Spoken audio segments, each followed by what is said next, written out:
కొండంత ఆస్తి సంపాదించిన కుటుంబంతో కలిసి పంచుకున్న ముద్దలు అని ఆనందమే వేరు. మా వాళ్ళంతా కలిసికట్టుగా పనిచేసుకున్నాం. ఒకరు ఉల్లిపాయలు కట్ చేయడం, ఒకరు పుదీనా కట్ చేయడం, అత్తమ్మ బోటి కట్ చేయడం, ఇంకా మిగతా వాళ్ళందరూ అందరం కలిసి అన్ని పనులు చకచకా చేసుకున్నాం.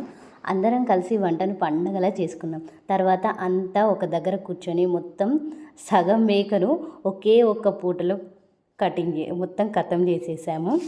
తాగి తిని కాసేపు సరదాగా నవ్వుకున్నాం. ఆ సమయంలో కలిగిన సంతోషం ఎప్పటికీ గుర్తుండిపోతుంది.